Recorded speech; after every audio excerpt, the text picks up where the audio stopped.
नमस्कार, आप देख रहे हैं इलेक्शन कैफे। मैं अश्विनी कुमार सिंह। आज के मेहमान सुमित सर, मनोरंजन भारती जी, विचित सर और पुण्येंदु जी। मैंने आपका नाम इसलिए लिया क्योंकि कल जो हमारा यूट्यूब का कमेंट आता ना, उसमें कल 2-3 लोगों ने लिखा कि बाबा बाबा मत बोला करिए, नाम लीजिए। अच्छा। तो मैंने कहा ठीक है, नाम लिया जाएगा। और आप लोगों की बड़ी तारीफ हो रही थी कि विचित जी, पुण्येंदु जी को सुनने बड़ा मज़ा आता है, सुमित सर।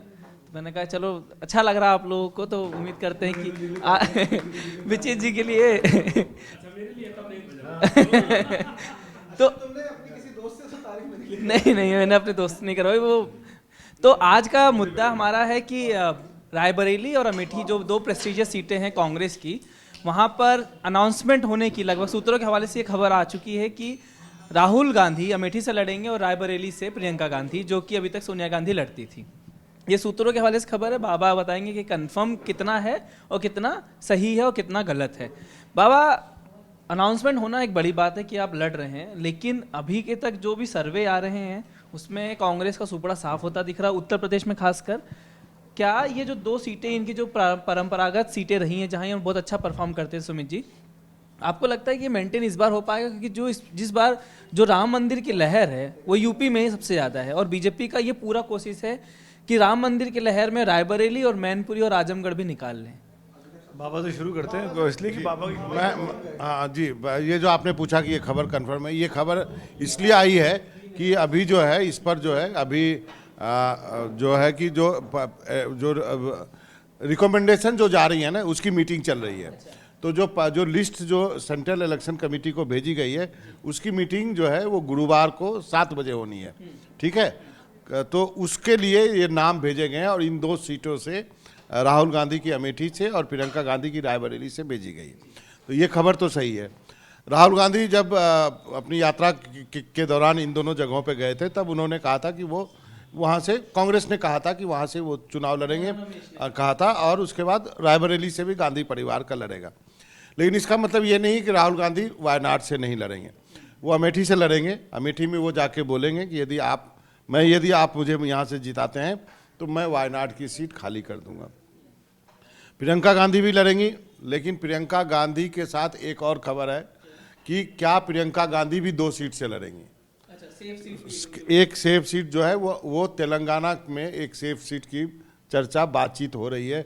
मेडक जो है वो उस सीट की बात हो रही है, क्योंकि कांग्रेस में कई नेताओं से जब मेरी बात हुई तो उनका ये भी मानना है कि जो स्टार्ट है ना, उसमें कहीं ये ना हो जाए कि जो अभी जो राज्यसभा के चुनाव में जिस ढंग से समाज पार्टी के विधायकों ने क्रॉस वोट किया है और रायबरेली इलाके से भी किया है, उसको लेकर के कहीं ऐसा ना हो कि वो जो सेफ सीट अभी कांग्रेस के लिए मानी जा रही है, 2.25 लाख से सोनिया गांधी जीती थी, वो कहीं फंस ना जाए। तो राजनीति में एंट्री की, जो पॉलिटिकल राजनीति में एंट्री की शुरुआत में प्रियंका गांधी को लोग ये कह रहे हैं कि आप एक साउथ की सीट भी रख लो। यदि आप रायबरेली जीत जाओगे तो उसको छोड़ देना, उसमें कोई हार्म नहीं है, वो भी तो दक्षिण भारत में ही है। तो इस ढंग से एक विचार जो है, ये भी जो है कांग्रेस पार्टी के नेताओं का कहना है। ये खबर अच्छा, खबर तो अगर बाबा ने बताई है तो खबर ठीक ही है। हम ये मान के चलते हैं कि कल परसों जब भी कांग्रेस की सीईसी की मीटिंग होगी और लिस्ट आएगी तो राहुल और प्रियंका के नाम उसमें होंगे और यूपी में वो लोग चुनाव लड़ रहे होंगे। इसी बेसिस पर इस चर्चा को मैं आगे बढ़ाता हूँ।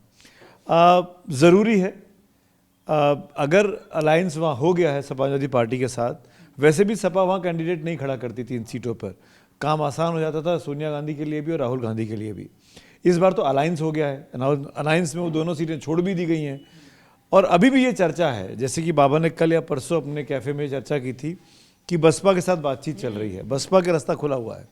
अगर बीएसपी का रास्ता खुला हुआ है और बीएसपी भी इस अलायंस में अगर वो अंडरस्टैंडिंग के साथ भी चुनाव लड़ लेती है और कुछ सीटें छोड़ देती है, या अगर खुलकर अलायंस नहीं होता है तो जिसको आप बोलते हैं ना कि समझौता, फ्रेंडली फाइट टाइप का, ऐसी सीटें छोड़ देती है तो इंटरेस्टिंग हो जाएगा।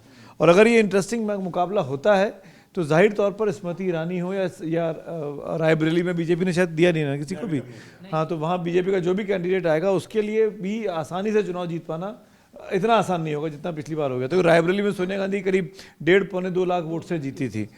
इस बीच में 2 काम हुए हैं। जो स्थानीय विधायक थे सपा से जुड़े हुए इन दोनों सीटों के, वो टूट के अभी राज्यसभा की वोटिंग के दौरान चले गए हैं बीजेपी की तरफ, और हो सकता है उनमें से एक उम्मीदवार भी हो सकता है रायबरेली की सीट पर, ऐसा बताया जा रहा है। जी जी, उनकी बात कर रहा हूँ, मनोज पांडे की बात कर रहा हूँ, जो चीफ विप थे पार्टी के। हाँ, वो शायद चुनाव लड़ सकते हैं मनोज पांडे उस सीट पर, ऐसी नाम चल रहा है। खैर जो भी है, तो मैं कह रहा हूँ कि अब मुकाबला दिलचस्प हो गया है। और coming back to Rahul and Priyanka, ये बहुत ज़रूरी है कि यूपी की इन दोनों सीटों पर, जिसको कांग्रेस अपने घर की सीट कहती है, कांग्रेस के गांधी परिवार के लोग ज़रूर लड़ें। नहीं, मैं ये नहीं कह रहा हूँ कि अब दोनों लड़ें, पर कम से कम एक आदमी को ज़रूर उस सीट पर लड़ना चाहिए, वरना ये मैसेज जाता है कि आप मैदान छोड़ के भाग रहे हैं। आपको इजी जगह चाहिए। सोनिया जी पहली चली गई राजस्थान राज्यसभा के जरिए।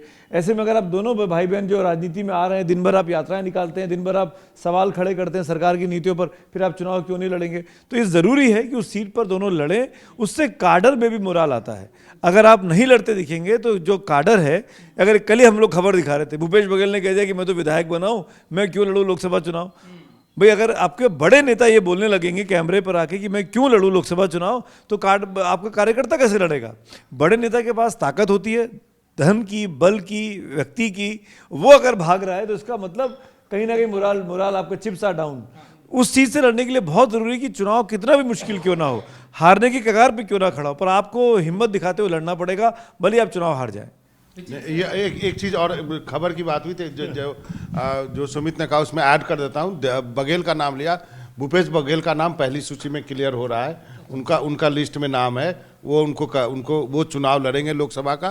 साथ में दीपक बैज भी चुनाव लड़ेंगे, जो कि अध्यक्ष हैं। ज्योत्सना महंत भी वहाँ से, जो हाँ, और ज्योत्सना भी महंत भी सांसद हैं, वो भी चुनाव लड़ेंगी। और आपको वहाँ से मैं बता दूँ, वैभव गहलोत जो है, उन्होंने अपनी सीट बदली है।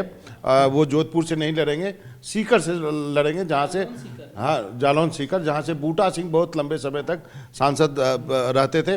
और सचिन पायलट भी, जो भरतपुर और वो नहीं, अभी जी, वो अभी नहीं है, डिलिमिटेशन के बाद अब नहीं है।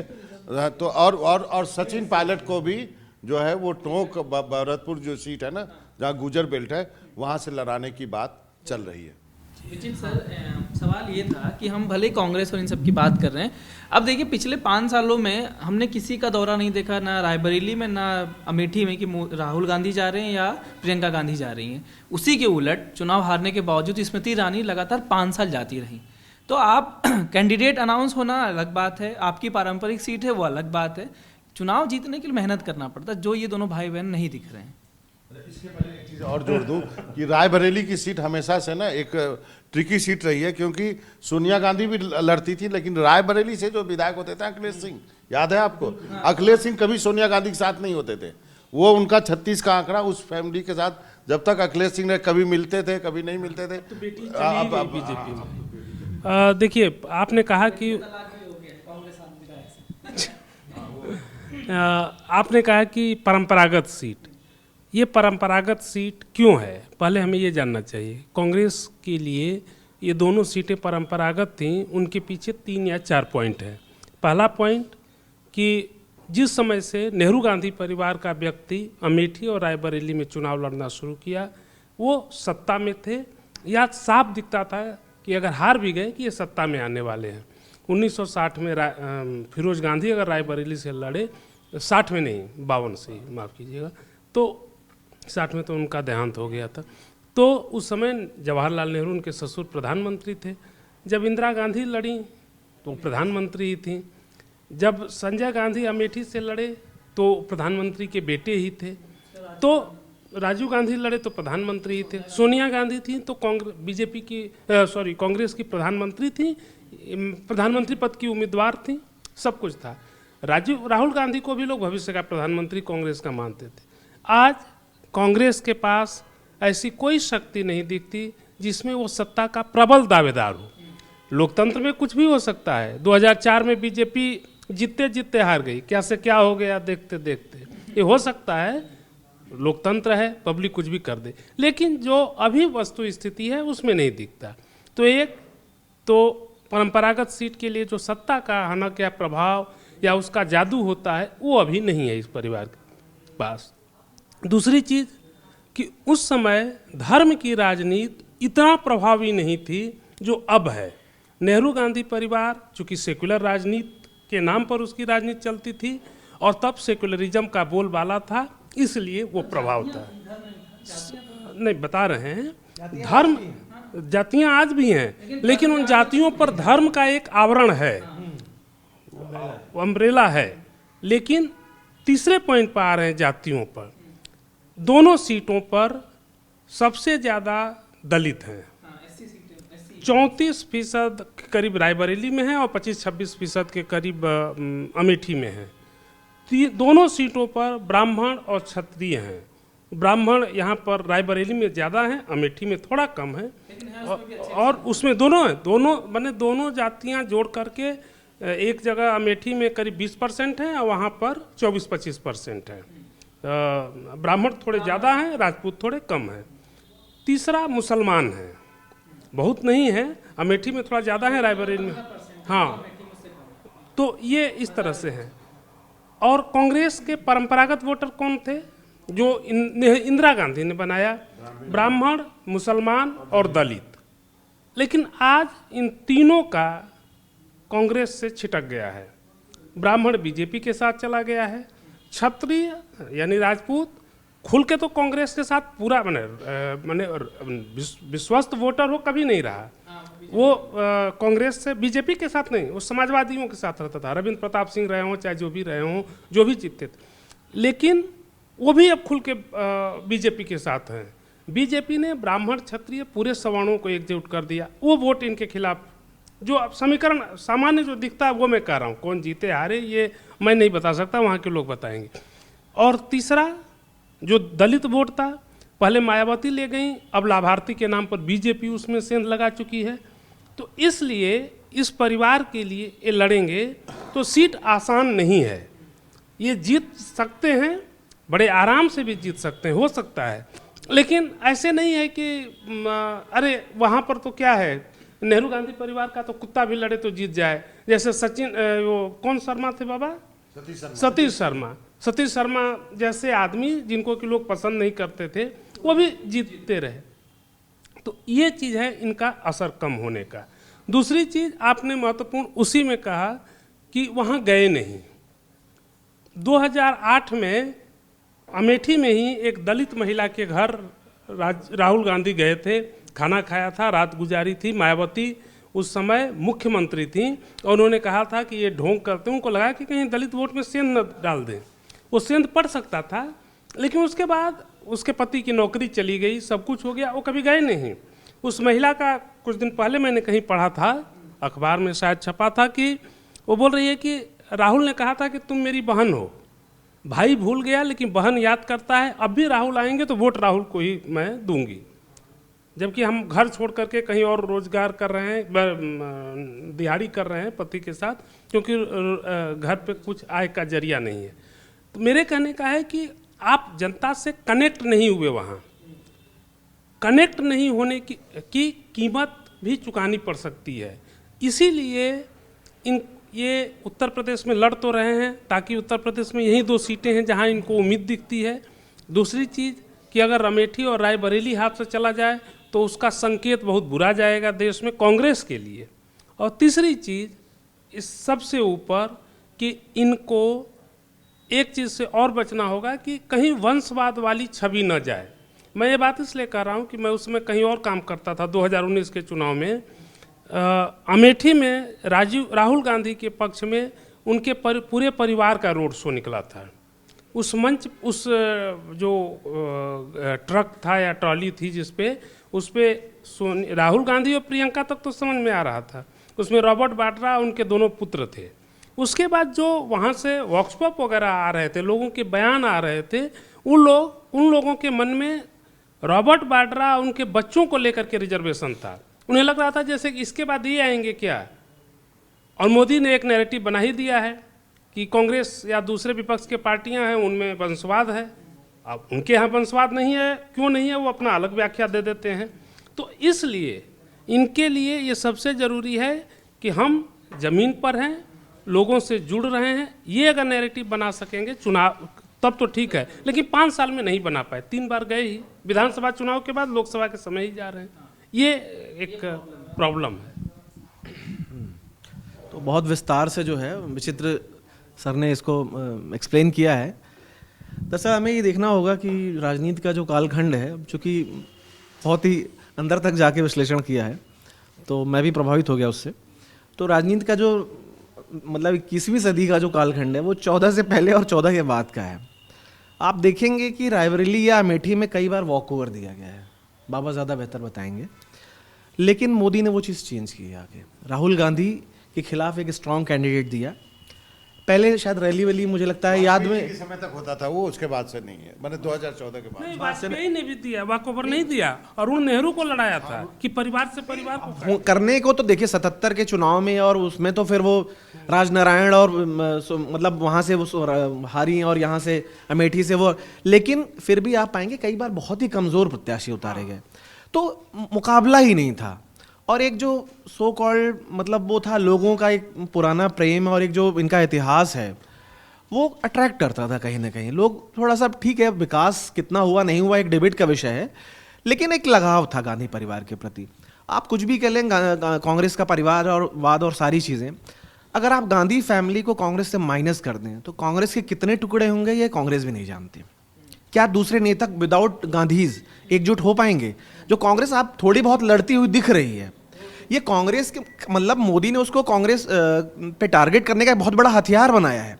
लेकिन कांग्रेस की जो मजबूती और कमजोरी दोनों है, विपक्ष के लिए वो एक कमजोरी, लेकिन कांग्रेस के लिए वही मजबूरी। उनको पता है कि जब तक 10 जनपद और गांधी हैं कांग्रेस के ऊपर, तब तक ही कुछ लोग जो एकजुट दिख रहे हैं, जो अभी भी छोड़कर नहीं जा रहे हैं, वो उसकी एक वजह गांधी है। लेकिन मुझे जहाँ तक लगता है कि अमेठी से दोबारा राहुल गांधी का लड़ने का फैसला, तो मुझे लगता है उसके लिए देर हो गई है। उनको अब नहीं लड़ना चाहिए, कांग्रेस के लिहाज से बता रहा हूँ। कांग्रेस का रणनीतिक भूल होगी कि राहुल गांधी वहाँ से उतरते हैं। उनको सिर्फ वायनाड पे फोकस करना चाहिए, दूसरी कोई सीट नहीं लड़नी चाहिए, क्योंकि ये मैसेज जाएगा भैया हमने जिताया था, अब तुम फिर उधर की तरफ देख रहे हो। और 5 साल वो वहाँ गए नहीं, वहाँ काम नहीं किया, स्मृति ईरानी ने उल्टा काम किया। तो बेहतर है कि कोई और एक अच्छा प्रत्याशी उतारे, भले ही वो इस चुनाव में हारे, लेकिन प्रत्याशी बढ़िया हो, लोकल हो, जैसा भी हो, ईमानदार हो, उस तरह का उतारें। जाकि जैसे राहुल गांधी के खिलाफ उन्होंने स्मृति को उतारा था, कोई एक बड़ा प्रत्याशी उतार सकते हैं जो अब 5 साल अगले यहाँ काम करे, इस विश्वास के साथ उतारें, भले इस चुनाव में हार जाए। प्रियंका को मुझे लगता है रायबरेली लड़ना चाहिए, क्योंकि अभी तक कांग्रेस वहाँ से जीतती आई है। 62 और हम शायद 99, 2 चुनाव ऐसे हैं जहाँ गांधी परिवार या उनके रिश्तेदार से रिलेटेड कोई नहीं लड़ा है। वरना आप देखेंगे कि फिरोज गांधी से लेके इंदिरा गांधी से लेकर के शीला कौल, हाँ, और उनके फिर बच्चे भी, तो बहुत सारे चुनाव इनके परिवार और रिश्तेदार लड़े हैं। तो इनका एक वो है, और ठीक है पिछला चुनाव भी सोनिया गांधी अच्छे मतों से जीती है तो हालांकि चीज़ें वहाँ टफ हुई हैं, फिर भी मैं कहता हूँ वो रिस्क लिया जा सकता है। लेकिन अमेठी में अब उनके पास कुछ बचा नहीं है, वायनाड का भी मामला होगा गड़बड़ उस चक्कर में। तो मुझे लगता है कि रायबरेली से तो प्रियंका को उतारना चाहिए, और प्रियंका को चाहे वो बाकी जगह फोकस छोड़ करके सिर्फ रायबरेली भी मेहनत करें और वो दिखाएं कि हाँ भैया ठीक है एक ही सीट हम जिता सकते हैं। उसका असर मुझे लगता है कि दूसरी सीटों पर भी होगा। कांग्रेस को स्ट्रेटजी के साथ आना चाहिए। अगर उसके पास पाने के लिए बहुत कुछ नहीं है तो जो मिल सकता है उसको भी खोना नहीं चाहिए, मुझे ऐसा लगता है। एक चीज़ तो आपको बता दूं कि जहां पर अभी मेरी जो रायबरेली में जो लोकल लोगों से बातचीत हुई, तो एक जानकारी आप सबको दे दूं कि अभी तक उनको कोई ये जानकारी नहीं है कि प्रियंका वहां आ रही है। कई लोगों ने साफ कहा कि सर हमें अभी तक नहीं इन्फॉर्म किया गया है कि वो जो है भैया जी, उनको बोला जाता है, पुकारू नाम भैया जी है, कि वो यहाँ से चुनाव लड़ने आ रही हैं। तो नंबर 1 चीज़ तो एक बात ये होगी। दूसरी बात आपने अमेठी के बारे में कहा। अमेठी के बारे में ऐसा नहीं है कि राहुल गांधी वायनाड भी लड़ेंगे, लेकिन वो अमेठी वालों को बोल के लड़ेंगे कि यदि मैं यहाँ से जीतता हूँ तो मैं वायनाड छोड़ दूंगा। तो ये बात पक्की है। और उनको लगता है कि उनके कुछ सर्वे जो उन्होंने कराए उसमें उनको लगता है कि इस बार शायद जो है राहुल गांधी को लगता है कि इस बार चांस है, इसलिए वो ये जोखिम लेने के लिए तैयार हैं। और जो बात सुमित ने कही कि कुछ चीज़ें जो है ना आपको दिखाने के लिए भी करनी पड़ती है, कि लड़ने के लिए भी, भले ही आपको मालूम है ये पहलवान तगड़ा है, लेकिन आप मैदान छोड़ के नहीं जा सकते। तो पिछली बार भी हारे थे, इस बार भी हार जाएंगे, क्या उससे क्या हो जाएगा? नेता तो वाजपेयी जी भी हारे हैं, इलेक्शन तो वाजपेयी जी भी खूब आ रहे हैं ना। वायनाड सबसे सेफ सीट है। आप वायनाड, आप इतना रिसर्च करते हैं, आप वायनाड का रिसर्च क्यों नहीं करते हैं? नहीं, मैं कहता हूँ 4 लाख वोट से जीती हुई सीट है। नहीं, वो मुद्दा सिर्फ बड़े नेता होते एक हैं ना, बात वो कर रहे एक हैं, जो बाबा जानकारी दे रहे हैं कांग्रेस के अंदर की कि अगर राहुल गांधी अमेठी से कहेंगे कि अगर आप हमें जिताएंगे तो फिर हम वहाँ छोड़ देंगे। मैं समझता हूँ कि अगर कांग्रेस ऐसा कराती है राहुल गांधी से तो यह एक डिजास्टर होगा। ये साबित कर जनता के बीच आप शर्तों पे नहीं जा सकते हैं कि आप हमारे लिए ये करेंगे तो हम ये करेंगे। आप तो ये करेंगे कि आप जिताएंगे तो भला, ना जिताएंगे तो भला। हम हर हाल में आपके हैं, जिसने वोट दिया वो भी, नहीं दिया वो भी। इसलिए हमें लगता है कि जब वाराणसी वडोदरा दोनों से लड़े थे, हाँ। तो रिजल्ट आने तक क्या उन्होंने कुछ कोई बताया नहीं था? बोलता। तमाम नेता लड़े हैं, अटल बिहारी वाजपेयी लखनऊ और विदिशा मुझे नहीं दोनों लगता जगह बाबा से कोई लड़े। अगर 2 सीट से लड़ रहा है तो पहले ही बोल देगा कि मेरा वो तो आप मेरी अरे जानकारी है, नहीं नहीं, आप सही नहीं, आप ये मत समझिए कि वो मन से कोई अनाउंसमेंट होगा ही। वो तो मैंने आपको बताया ना कि ये कन्वे, लेकिन ये इंटरनल ये अंडरस्टूड है। क्या परसेप्शन की जो नहीं देखिए, परसेप्शन की एक लड़ाई जो कहा जाता है ना कि लखनऊ से होकर दिल्ली का रास्ता जाता है, उस परसेप्शन के गेम में बने रहने के लिए शायद कांग्रेस रायबरेली और अमेठी के लिए पाँव मार रही है। सवाल ये है, जो लूज सीट है आप जानते हैं, ये आप हार चुके हैं सीटें, एक जीते एक हारे हैं। आप उत्तर प्रदेश में सारी सीटें आप हारे हैं। कांग्रेस जो भाजपा है उसने अपने कमजोर सीटों पर काम करना शुरू किया और कैंडिडेट के नाम अनाउंस कर दिए 1.5 महीने पहले ही। तो आपको मात्र मिली है 16 सीटें, उसमें आप जानते हैं कि हमारी सारी कमज़ोर सीटें हैं। ना कैंडिडेट अनाउंस हुआ है, सिर्फ अटकलबाजी है, मीडिया के जरिए खबरें प्लांट करवाई जाती हैं या सूत्रों के हवाले से खबरें बताई जाती हैं। इससे चुनाव जीता जाएगा क्या? ऐसे आप कम बैक करेंगे? देखिए, हर पार्टी की अपनी रणनीति होती है। आप और मुझे लगता है कि अगर कैंडिडेट पहले अनाउंस कर देते हैं तो शायद आपको एज मिल जाती है। कई बार ऐसा भी होता है कि पार्टी अपनी इंटरनल डायनामिक्स को समझते हुए कैंडिडेट जो उनका की होता है उसको इन्फॉर्म कर देती है कि आप ज़मीन पे काम करिए, नाम अनाउंस नहीं करती है। बीजेपी ने भी अक्सर ऐसे ही किया है। बीजेपी ने इस बार लीड ली है कि उन्होंने चुनाव की तारीखें घोषित होने के 10 दिन पहले, 15 दिन पहले अपनी पहली लिस्ट जारी कर दी है। तो ये हर पार्टी की अपनी रणनीति होती है। ऐसे तो अखिलेश यादव ने बीजेपी से भी पहले अनाउंस कर दी है अपनी 15-20 सीटें, तो वो भी एक काम चल रहा है। पर कुल मिलाकर मुझे कहना है कि कांग्रेस के लिए ये बहुत ज़रूरी है, जो बाबा ने कहा ना कि एक एक सीट दोनों भाई बहन दक्षिण भारत से भी लड़ सकते हैं। ये ताकत है कांग्रेस की कि कांग्रेस एकमात्र ऐसी पार्टी है, मैं एकमात्र बोल रहा हूँ, जो पूरे देश में जिसकी फुटप्रिंट्स हैं। बीजेपी के पास भी दक्षिण भारत के कई राज्य ऐसे हैं जहाँ पर बीजेपी फुटप्रिंट्स बनाएगी। इन चुनावों में बीजेपी का वोट शेयर दक्षिण भारत के कई सारे राज्यों में बढ़ेगा, दिखेगा, जो अब तक नहीं दिखता था। पर कांग्रेस के पास वो एज है। कांग्रेस तमिलनाडु में भी है, कांग्रेस आंध्र प्रदेश में भी है, कांग्रेस तेलंगाना में भी है, कांग्रेस कर्नाटक में भी है, कांग्रेस अंडमान लक्षद्वीप केरल में भी है। तो कांग्रेस अगर कोई व्यक्ति 2 सीटों से लड़ता है, एक नॉर्थ की, एक साउथ की, एक ईस्ट की, एक वेस्ट की, तो उसमें कोई गलत नहीं है। हमारा संविधान ये अधिकार आपको देता है कि आप 2 क्या आप 543 से लड़ सकते हैं। वाजपेयी जी एक बार लड़े थे, 3 सीट से लड़े थे। आप पूरे 543 से एक साथ लड़ सकते हैं। फिर आपको तय करना है कि कौन सा आपको छेड़नी है। It's like this. तो कहीं रिस्ट्रिक्शन नहीं है। पर हाँ, आप जब चुनावी मैदान में जाते हैं तो आपके विरोधियों को एक मौका दे देते हैं कि आप पे हमला करे कि आप 2 सीट से लड़ रहे हैं, आप सेफ सीट ढूंढ रहे हैं। मोदी जी जब 2 बार लड़े थे पिछले 2014 में, तो उनके लिए भी कहा गया कि उन्होंने क्यों गुजरात की सीट रख ली अपने लिए, क्यों गुजरात में वडोदरा से लड़े, क्यों वाराणसी से अकेले नहीं लड़े। खैर, ये बात की बात है, कौन करेगा क्या करेगा। लेकिन मैं एक चीज़ इतना कहना चाहता हूँ कि राहुल गांधी और प्रियंका गांधी के लिए ये चुनाव करो या मरो का है। अगर ये नहीं करेंगे, नहीं लड़ेंगे, तो ये राजनीति में ख़त्म हो जाएंगे। आज की तारीख में राहुल गांधी की उम्र करीब 54-55 साल है, प्रियंका गांधी की उम्र करीब 50 साल के आसपास है। अब आप यंग नहीं बचे हैं, अब आप यूथ को रिप्रेजेंट नहीं करते हैं। आप भी उसी कैटेगरी में आ गए हैं जिस कैटेगरी में सीनियर्स गिने जाते हैं। तो अगर आपने आज चुनाव नहीं लड़ा, और फिर क्या 55 साल में लड़ेंगे, 60 साल में लड़ेंगे? जब आप 55 और 60 के हो जाएंगे तब आपके अपने आप को यूथ कहलाएंगे। ऐसी अब तो प्रियंका के बच्चे बड़े हो गए। प्रियंका के बच्चे चुनाव में, उनका बेटा दिखता है रेहान उनके साथ में, तो लगता है कि 18-25-22 साल का लड़का जो चुनाव लड़ने को तैयार खड़ा हुआ है, 25 साल के आसपास। देखिए, तो मैं कह रहा हूँ कि अब आप यंग नहीं बचे। अगर आपको यंग वोटर को अपने साथ लाना है तो आपको लड़ते हुए दिखना पड़ेगा। आप कब तक अपने सही समय का इंतजार करेंगे? एक लास्ट लाइन बोलूंगा।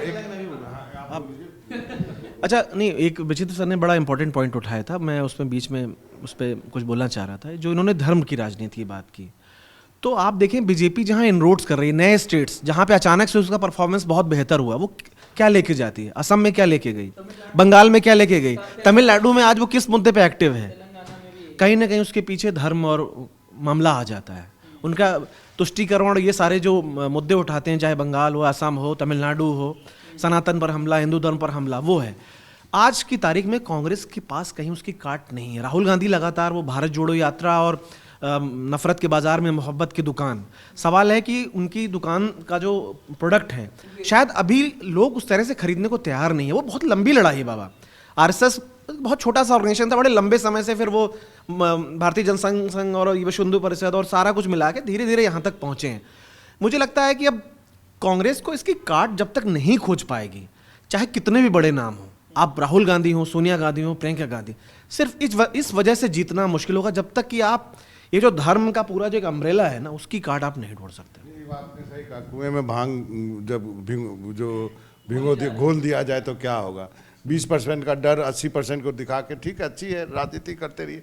मैं तो ये एक चीज़ से एक्साइटेड हूँ विचित जी, जब पहली बार सोनिया गांधी गई थी नॉमिनेशन करने के लिए, तब भी मैं एक एज ए पॉलिटिकल रिपोर्टर मैं गया था। भारद्वाज साहब गए थे उनको वो करने के लिए, और एक विधायक होते थे, धोबी होते थे, वो उनके प्रस्तावक होते थे, हाँ वो राम नरेश जी।